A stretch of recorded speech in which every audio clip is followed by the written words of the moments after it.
like mirrors. Yeah, Narmer lenses around the room. Placed around the room. Boom.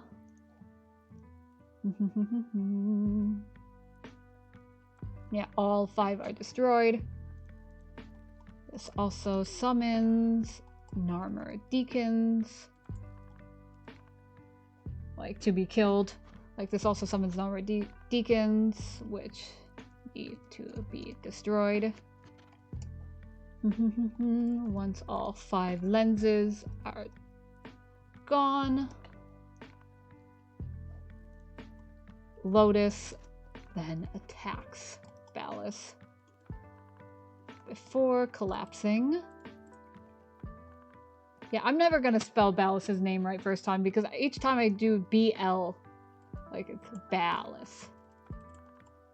Ballas. Yeah. Yeah, so yeah, Ballas turns his attention.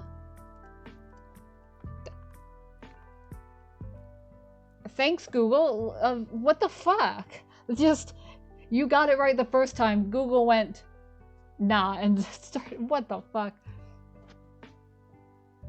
Yeah, so, to the Tenno.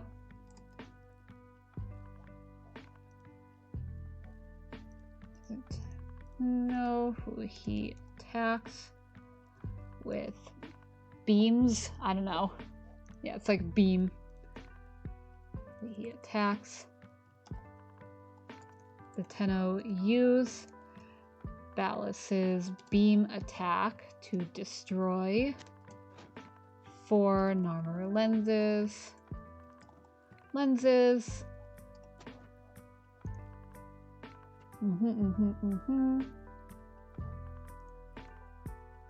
While protecting the Lotus from his attacks. It's sort of like, it's weird because we have to, Tenno uses, yeah. So basically in this quest, this section is weird of, like, you break one mirror and then he attacks her and then we have to attack him to get him to stop attacking her.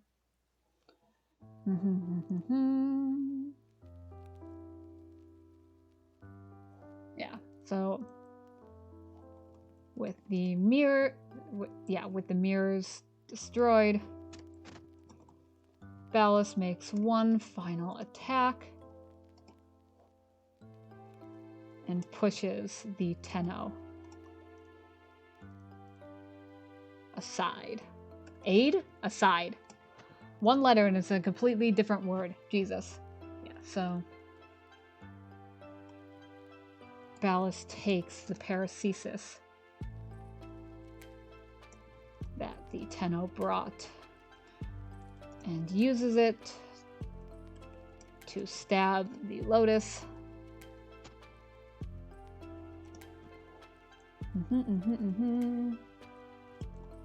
As Ballas is sort of celebrating his victory,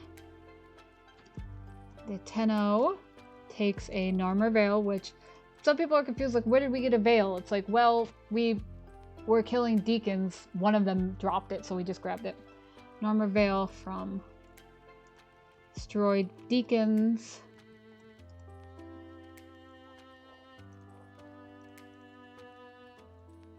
And jumps onto his back, forcing the veil to his face. Basically, he gaslights himself, and it's great. Yeah, so the veil gives Ballas the illusion of Margulis sitting before him. Lotus takes this distraction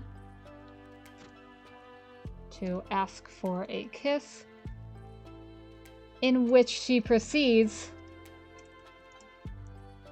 to suck the life force out of him. Fucking vampire Lotus. And we get Lotus Prime, which is, or Lotus Radiant, Yeah, she reclaims her essence and end him once and for all. So, now Lotus Radiant drops his corpse onto the floor below. Deservedly so.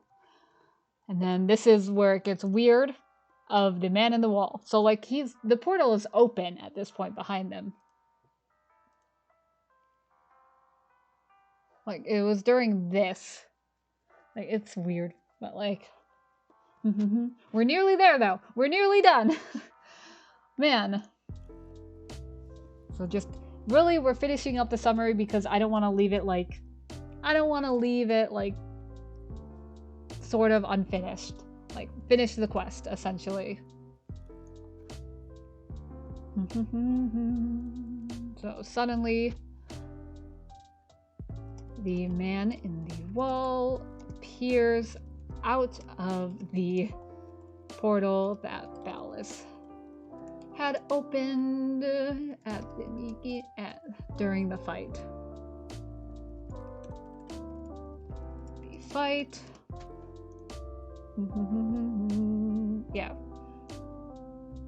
Large multi-armed and multi-legged humanoid embedded into a wall. Like we were making jokes like, oh, he's a man in the wall. No, he's like, why did we think he's literally a man? Like Rel called him the man in the wall. He's literally a man in a wall. Why? Like what? Like I don't know what else we were expecting, but Jesus Christ. Yeah. So, man in the wall appears. He recites like the Requiem mod poem while the operator mimic sits at the top.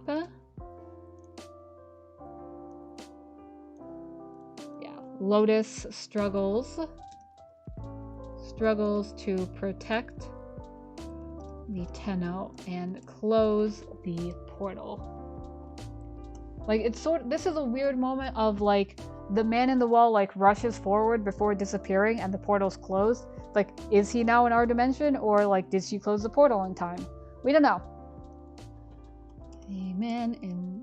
Capital letters. The man in the wall rushes forward as the portal is closed. The exhaustion hits Lotus as she collapses, and the Tenno run to her side. Like some words are spoken. Tenno, and it's not a name. It's no. Like there's like, oh man, just like I guess we could let's make it pretty. Act 5 conclusion. That way it's very nice of like Act 1, Act 2, Act 3, Act 4, Act 5. That way it's not a 4-act thing, because that feels weird. This is page 10. How many words? 4,728. I don't think I'm gonna get another like 400 words out of the conclusion, but I mean maybe like if I add more notes, because I sort of do want this to be like my longest writing project. Like, oh man, it took me like 5 years to get like a free writing piece to like 5,000 words, and then it took me also 3 days to do that too. So yeah. Also, this is another, like, coming up on the conclusion, this is another point of contention in the community of, during the conclusion, like, the Drifter asks, because they're switching back and forth between Operator and Drifter, the fucking timelines, like, oh, at the end, like, what did you see? Lotus is, nothing. I saw nothing, which the big debate is she lying to us? Like, did she see something? But, like, it's sort of, like, my perspective is no, she's not lying to us, because as we learn, I forget where, but like the void to like sentience and like, or specifically to cephalons, it appears as nothing. Like it appears that there's nothing there. Like, it doesn't show up in data. It's weird. So it's like, oh, is Lotus lying? I like to think like, oh, she's a sentient, so she can't see the void. So she didn't see the man in the wall. It's weird. She saw the portal. Yeah, so the the drifter / operator, they both do, carries the Lotus back to her chamber on Lua, I should add. Yeah, she claims she did not see the man in the wall and saw nothing. So that is big point of contention.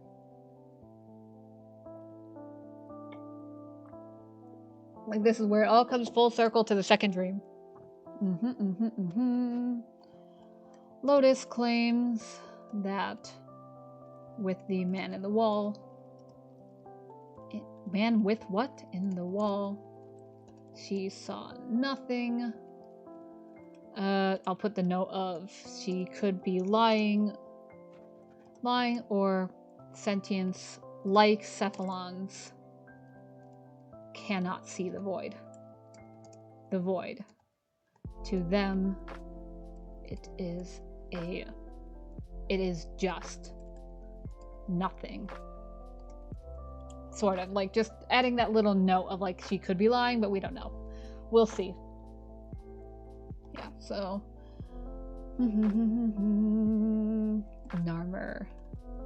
Narmer has been shattered,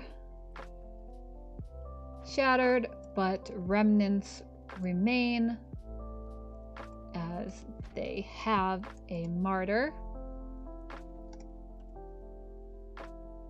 As Ballas has become a martyr. Has become a martyr to their cause.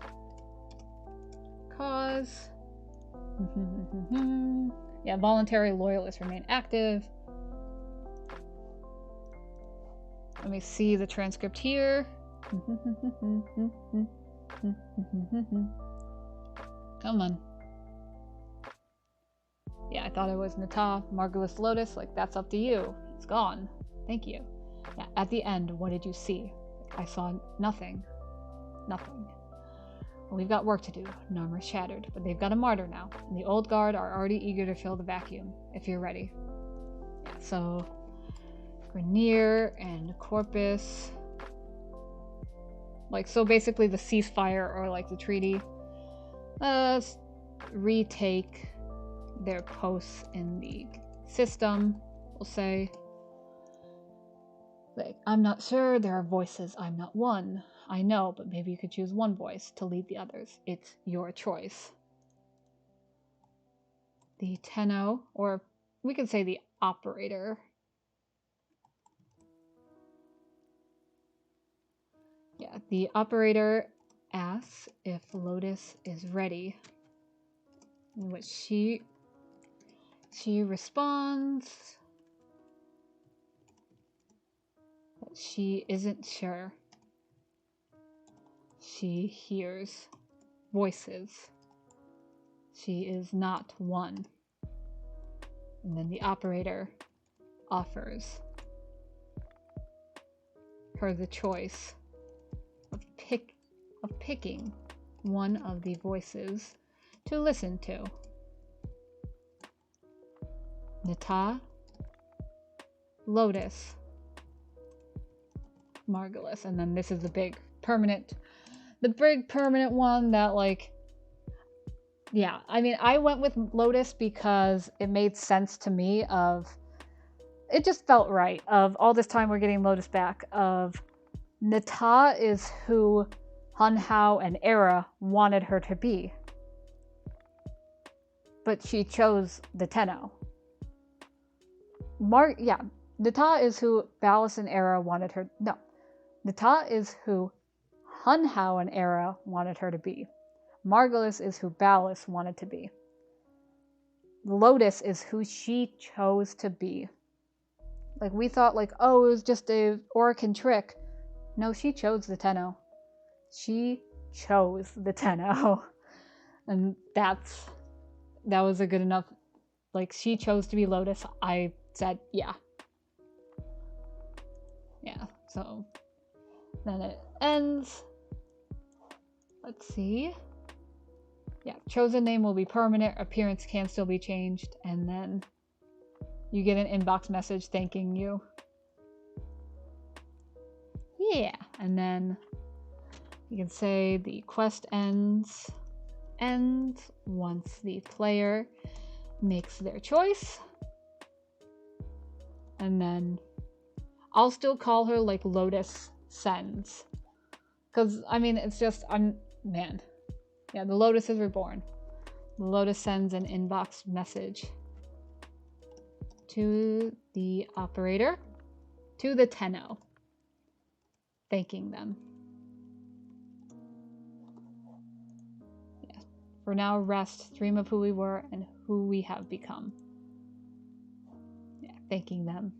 And you get like the Rumblejack, you get the Rumblejack, we get the decorations, the Sirocco, like all that stuff. That Lotus is reborn, and the quest ends. And then there's still like post-war quests, with not quests, but like dialogue when you like, oh, you go see Kanzu again in Yutiko. Man. Whew, okay, I think, yeah. No, Tenno is not up, no. To the Tenno. Jesus. And I think that's it. Yeah, the quest ends. We're done. I'm free. Yeah, this is not 400 words. No way. How many words is it, though? 4,854! Ha! Fucking 10 pages! 10 fucking pages! Going over the new war and my rewrite. Fuck. Man. It's weird now that it's complete because I've just been working on this like so much the past 3 days. Oh, we have Cole's section, Viso, the Railjack, and Teshin. Actually, I should put that like Railjack and Teshin. So, with those 2 extra words, what are we at? Yeah, 56. Okay. Railjack and Teshin. Unknown person, which Lotus. Operator, Rise of Narmer. So, Act 2, Rise of Narmer. The login stuff. Unknown figure, Drifter Camp. Stolen plates, Enemy of enemies. Temporal axioms. The Wild Hunt. The first Archon shard. The second Archon shard. And then this is where... Yeah, so I'll put this as a bold. So, like, this is where we will start diverging from this storyline heavily. So, this is where we get the scenes of Valis and Era talking. And Era is sent to eliminate the Drifter. So, this is the end of Act 2. Then Act 3, Drifter returns to the camp. Era's there, they fight. Lotus is healed in their kerfuffle. Yeah, Lotus is healed in their kerfuffle. She says nothing, just leaves, which, I mean, boss move, just, I don't have time for this. Just leaves. Yeah, they fight once more. The fucking handshake scene happens. And then Drifter wins against Era this time. And then the Operator and Drifter switch back. And then we get Valis and Era once again. So we get this like, oh, maybe this foreshadowing towards Veilbreaker here. And then it continues. Get the table for 2. So Operator and the Drifter talking. And then we get the choice. Climbing the Unum on the Murex, approaching Pregassa, on Pregassa, and then we have this new scene of how Era is defeated. Like, how come Era doesn't help? Well, he's not going to get crushed by a wall. He gets swarmed, like, we get separated by a sunblast. God, I wish there was a better name for that, but there is not. But, like, we get separated by a sunblast, and Deacons start swarming. Or, like, maybe they don't start swarming, they have been, but, like, in lesser numbers. Like, say the room before, like, there's a Deacon or 2 that we kill with the mech. But then after the sunblast, more deacons have arrived and they swarm. And they like pin him down. And oh man. Yeah, the ceiling is crumbling. It's precarious, like on the precipice of falling. Eris shouts at the Tenno like the Archon's just ahead, leave him behind. Like maybe the shard will give her the strength to resist him. And like due to the sunblast, the Drifter doesn't have their necromech anymore, but they can't be in their warframe yet because the Orphic fields are still up. So that makes sense. Like, why don't they just go fight? Well, they can't. So, and then, like they say, understood. One of the deacons, having heard this, like turns their attention towards the Drifter and is about to attack. Era sees this and fires up at that ceiling, blocking them off. And God, that feels so much better than just, okay, wall falls on him. That feels so much better. Oh man, does that feel like this feels a lot like more like it feels so much better. Yeah, so yeah, ceiling crumbles, path between them is blocked. And then like we can assume the deacons took Ballas's suggestion of turning him into an Archon literally and do that. And that's how we get Pazul. So we fight the final Archon, we disable the generators, and we take down the Archon, retrieve the Archon shard, then we confront Ballas. All of that. And then just conclusion. Hell fucking yeah. But I think with that, since we are done, I think I'll post this of like, I'll make a shareable link and I'll like post it on my Twitter just to like have, because I think this looks good. Like, holy shit, I'm so happy with how this turned out. Like, it looks so good. Like, oh man, I'm so happy with this. Wait, no, this isn't bolded. The X shouldn't be bolded. Wait a second, because the first one isn't. It's just... What? Why are you different? I know why. I know why you look different. Because you are not the same font. Or technically not the same font. So you're not bolded. Instead of being normal, you're medium. Okay, I see. Just fixing up this so it all looks cohesive. Final showdown. Conclusion. There we go. I think with that, we'll transition over to Warframe. Just for a bit, because we've already been live for 2 fucking hours. Fuck. Let me open Warframe. I will close this. Go to our intermission screen while I load this up. And because we're doing Warframe, I can turn off lo-fi and put on some night mode for some... Oh god, Spotify's not open either. Fuck! It's fine. This is fine. Like, I know we could actually... I said like yesterday, oh, maybe we'll play Warframe. Doesn't play Warframe. We'll play Warframe here. We'll do it. Where's my night mode playlist?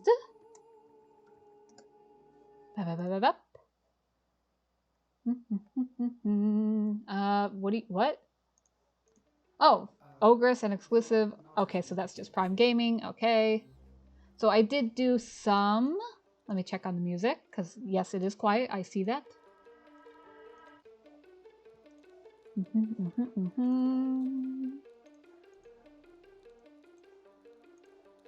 Making sure. Oh, that's in the song. Okay, I thought that was like Warframe or something. Okay. I'm ready. So I did do some Nightwave stuff. Yeah, as you can see here. I did the Exomyth and I did the 5 scans for Samaris, which the 5 scans for Samaris wasn't that like exciting because I just did the same mission. Though I got super fucking lucky. I got super lucky in that I had 1 scan out of 5 for Samaris, and Samaris gave me a target with 4. So that was so lucky that I didn't have to wait an additional like few hours for a reset. But I do have to deploy a glyph. Sell any item in your inventory for credits. Why am I on this chat? No. Let's find something to sell. I know what I'm gonna sell. I can't spell. Sell 1 item. How about 45 Hero chassis? I am on the wrong scene. Whoopsies. There we go. My bad. Oh, also, fucking, I do need to adjust my avatar because I moved her over for writing. But this looks good. Okay, back in my corner I go. Woo! Okay. Yeah, kill 2 enemies with a single bow shot. I'm just gonna take the Nadarook. Where's my baby? Like we talking about the new war, and now it's like, oh, I'm gonna play with the weapon from the new war.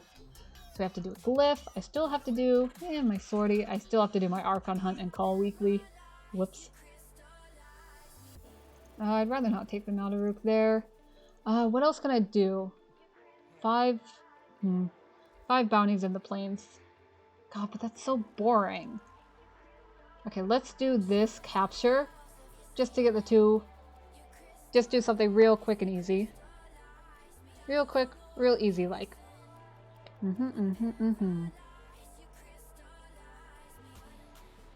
Okay. And it's like, I know I was... God, I accidentally, like, did the Legendary Rank 2 test earlier. Like, I was in the relay to, like, see Samaris. And I saw, like, oh... Like, I remember, like, doing all these Mastery Rank tests. Like, I think I started practicing, like, with the MR8 test. I need 2 motherfuckers to line up.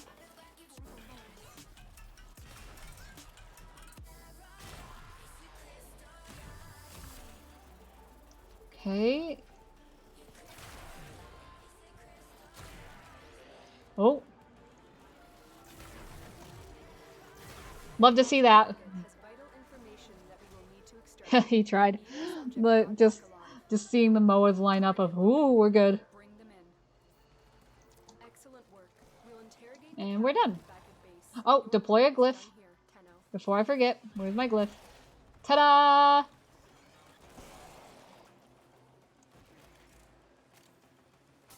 And we're good. Those are my 2 dailies. Man, this is... God, they're trying their best.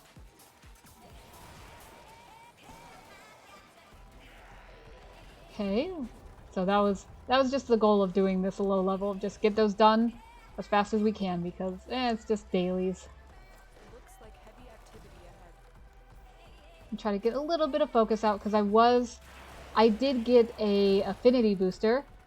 Oh, an affinity booster, pardon my grammar. Got an affinity booster from Samaris for my daily login today. So I was doing a bit of focus farming, like I was doing Sanctuary Onslaught to get the Eximus anyway. So I did some focus farming. And I'll show what I did. Like I think I unlocked like an additional node on Unairu. So like that's 1 step closer to being done with Unairu. But I did like the math of like, oh, I don't have enough focus today. Like I don't have enough like standing today to get the last one I need from Unairu. Because it's like 400k. I have like 100k standing left for the day. Like, I'm not gonna get it because I think there's like 2,600 that I need now. 2,600, no. 260k. So it's like, oh, I only have 100k standing left today. That's not happening. Hell yeah. God, I'm almost tempted to replay the new war, but also, no. Wait, since we have cred, God, I have shit tons of cred. Like, I basically own everything.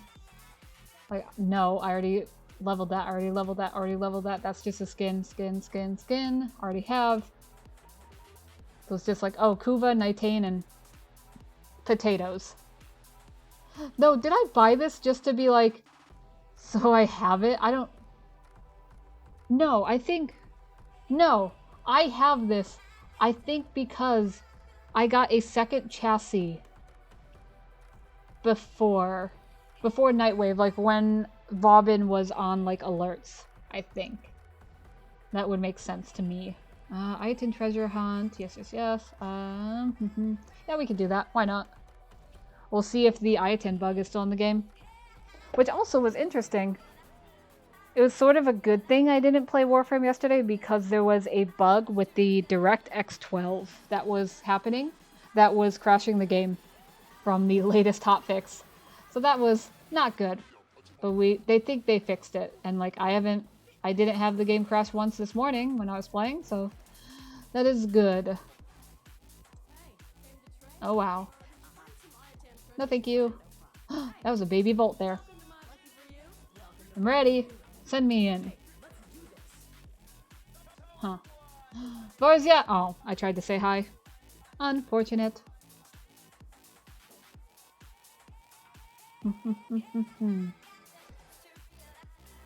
I'm so excited. Legend of Vox Machina is tonight. Well, not tonight, but like tomorrow. I forgot to change my fucking weapon, but it's fine because we're just doing this for the Iatan. So we really don't need to kill because it's just infested.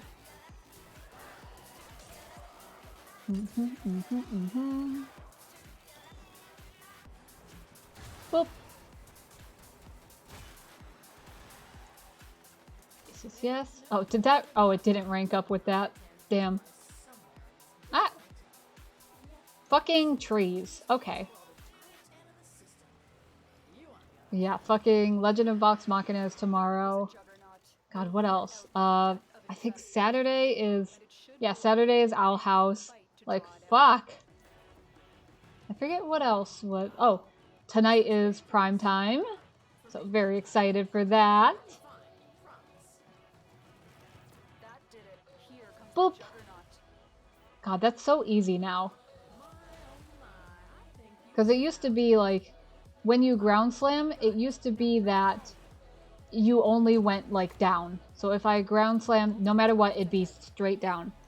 But I don't remember what update it was that made it so like you could ground slam sideways. Or like, it had to be downwards, but it didn't have to be, it could be at an angle, essentially. So that just makes this room so trivial. If you get enough height, you can just go across.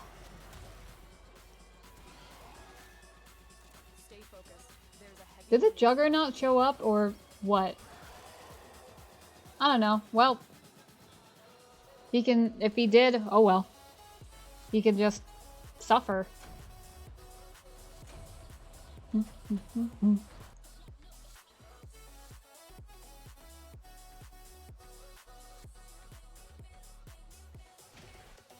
Go. Ah! Oh gosh, that scared me. Oh god, that scared me. Whew. Let me see. Check that real quick. Give me a second.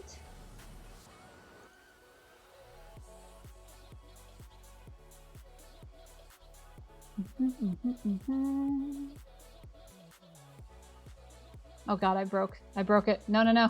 I broke it. I broke it. There it is. There's my activity feed. Yeah, making sure that it looks good. Okay. Excellent. Alright, we're good. Making sure nothing broke. And then we can, wait, let's see, while we're here, do we need anything from Varzia? Probably not. Because I think it's Volt and Loki is the primary surgeons, which I don't need. 25 Aya. Yeah, we're fine. Oh, is that it? Oh my god, that scared the shit out of me. Like, I heard like a notification and it scared the shit out of me. Yeah, prime time is tonight. Prime time 3:33. Hunting down Baruch and Core Prime. Oh, it's Megan and Taylor. Hell yeah. Domestic grab bag. Domestic mood, bad boy stump. Are these drones? What are these? Wait a second. What are these in the grab bag tonight? What? Are they literally just domestic drones? Or something? What? I'm so excited. So obviously because prime time is coming up, we're gonna head off before then. What is that? What is in that bundle? Domestic. Are they literally giving out domestic drones? Yeah, literally they are. Or a maggot. So like the domestic drones, because it's like, oh, domestic mood, bad boy, snob, chap, like all these, or the maggot. Knowing my luck, I'm gonna get the maggot. So like they're just giving out, like if I would watch tonight's prime time because you're gonna get like 2 domestic drones or 2 maggots. So we'll have even more friends following us in the orbiter. Woo! Hell yeah. That's cool. That's really sweet of them to give out like domestic drones. Exterminate, exterminate. Nice. So no.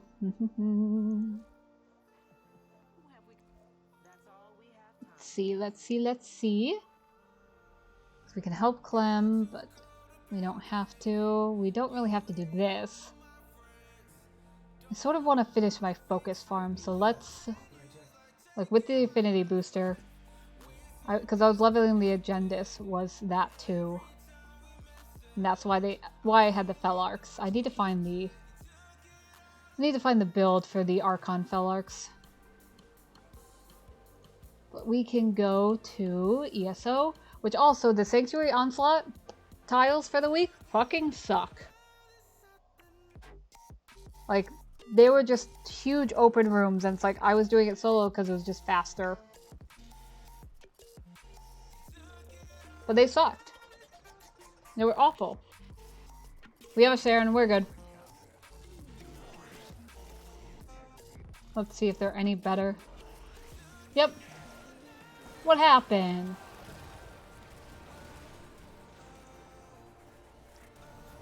Yeah, basically, yeah, so this is confirmation that ESO and Sanctuary Onslaught, what happened?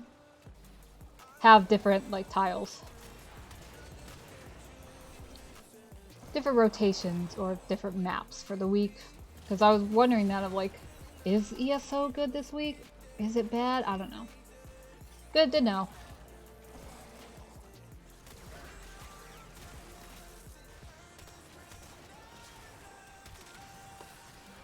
Okay, there we go. There's my 11 guns. Nice, nice, nice.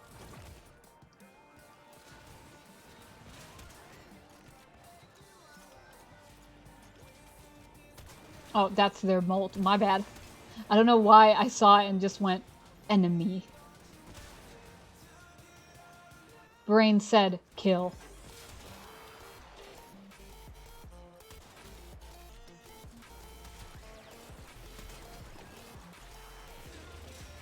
Okay.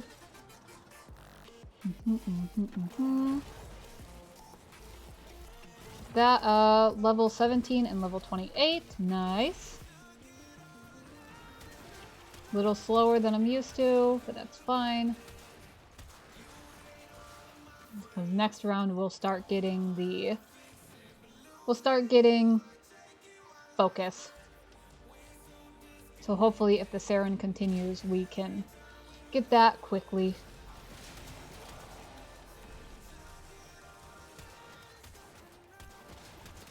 There we go, that's ready. Oh, I was gonna come help you. I guess not. Okay. Rank 29 there, rank 18 there. Nice is nice. God, one day we'll get the... God, the best week is, like... Say you get the Orokin Donut Room as, like, your second room. God, that's so good. Like, that donut room is so nice.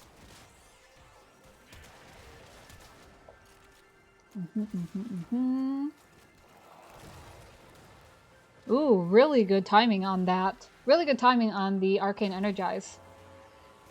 Come on, you can open up. There we go. Let's go.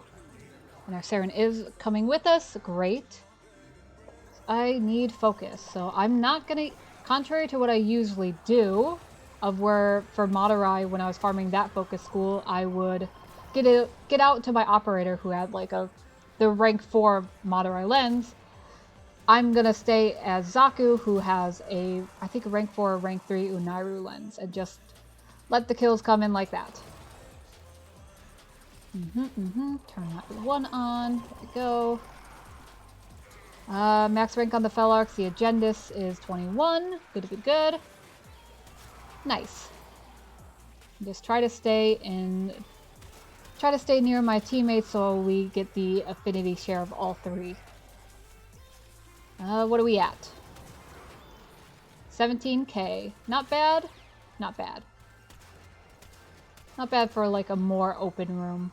Also, my Felarx doesn't have a lens on it, which will be fixed. Do this. Reload a bit. Excellent, excellent, excellent. Where is that fucking regulator?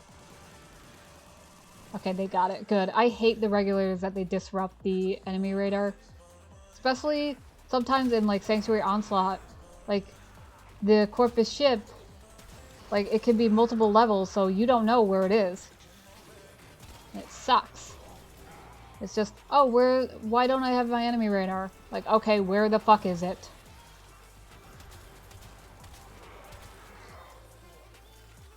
Like, it's fine. You know? Throw this down.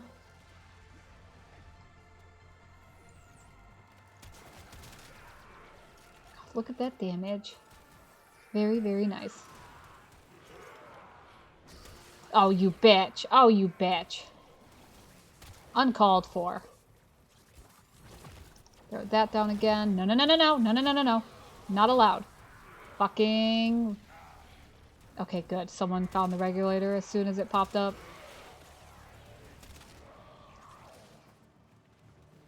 Yeah, so the reason I'm not using the Felarx's Incarnon form is just because, it's a... I think the Incarnon form, it just doesn't feel as nice as the... Like, unlike the Latum, which is just all... Like, the Latum is AoE weapon done right. The Felarx Incarnon is... It leaves some things to be desired, essentially. We going? No? Yeah, we are. It was just the little pause of, we going in? So let's get this going. So we can use the Incarnon form. Yeah, so it's just... Like, it's powerful, but at the same time, like, Is it worth it? I mean, that's up to the person using it. Ah, I mean, Saren's going in, so I can't complain. Can't complain too much. There they go. Surprised Samaris hasn't yelled at me for my ability use, but that's... I mean, I know we did, like, some testing on, like, using your 4 in Sanctuary Onslaught. I think it's... Like, didn't we discover it was, like, 10? Or it was, like, 15 seconds or, like, 10 seconds?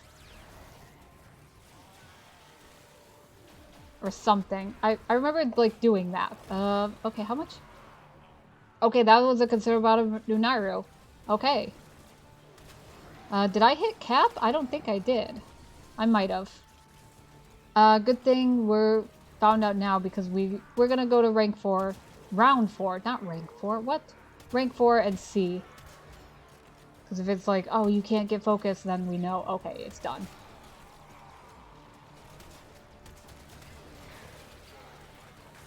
Ah, what? Oh, okay, I know exactly where he is. No, I don't. Okay, can I get some health, please? Thank you. Zaku's having a time.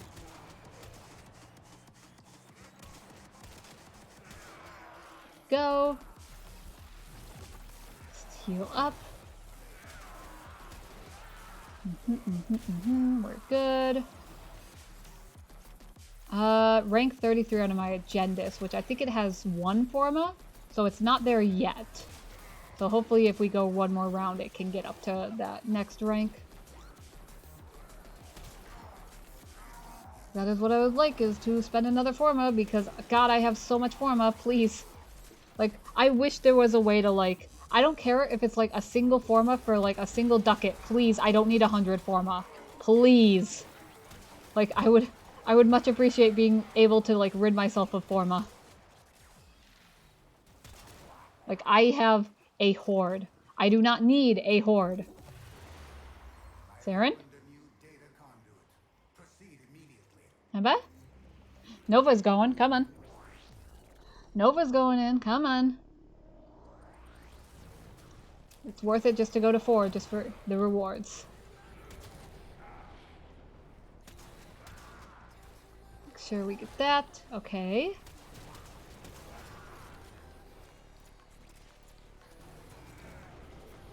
Did our Saren leave? No. They're here. Okay, cool. Good to know. They stuck it out. Then we can leave at 4. Okay, that Incarnate mode is back. Good, good, good. Luckily, this is a smaller... Yeah, it's a smaller map, so it won't be that hard to stay together to get that focus. 18k, 3000. I feel like we maxed out, but I'm not certain if we did. Because I said I had 100k left, give or take. I don't know how much I had over 100k.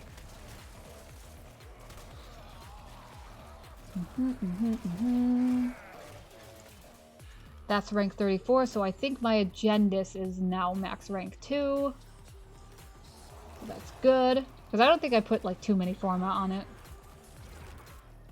Boop. Okay, okay, okay. God, there's like... Saren's doing her job so well. Jeez.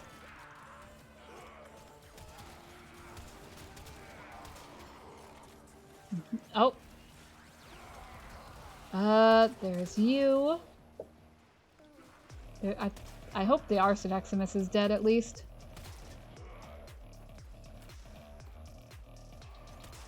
Leech out of here. Yeah, we're not getting any more standing for our, or affinity for our agenda, so that is done. So we can duck out of this mission. Nice. Oh. On my way. Gotcha. We gotcha.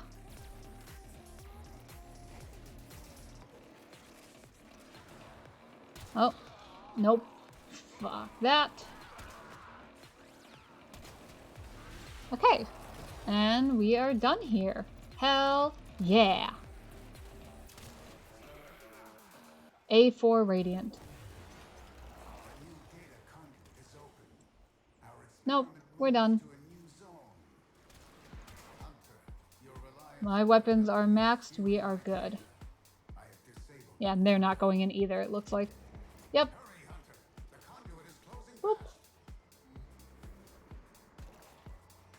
Boop. Yeah, we're just gonna chill here. Aw, look at us go. That's I love that. I love that little moment.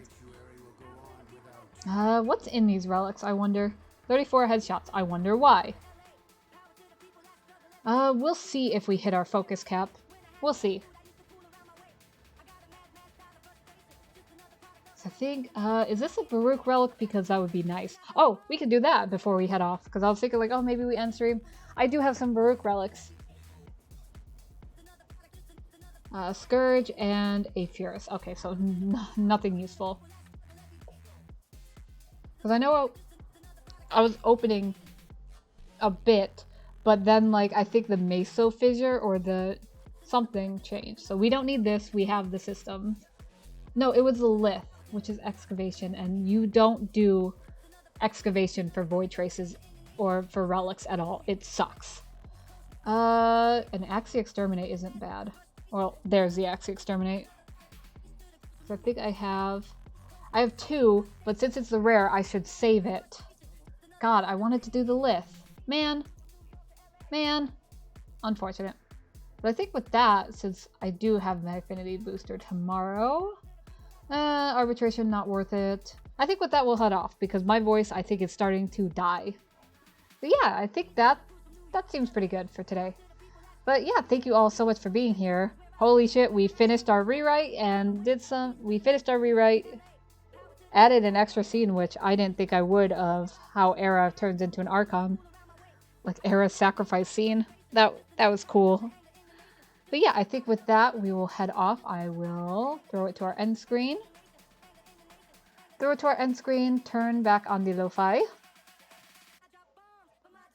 But yeah, thank you all so much for being here. It's a little bit different as like oh man, I'm so happy we finished it. So most likely I will post the rewrite to my Twitter. Like I'll make a sharing link and everything. Let me change you to you. But yeah, thank you all so much for being here. Most likely tomorrow's Friday. Yeah, tomorrow, most likely more Warframe, probably also more Hollow Knight since I don't need to write anything anymore. Hell yeah. So more Warframe, Hollow Knight tomorrow. Plan on that. Yeah, I think that's good. And just follow the channel, follow my Twitter to know when I go live next. I hope you all have a wonderful rest of your day, night, whatever. Hopefully it's sunny where you are. And as always, remember to be kind. Bye-bye.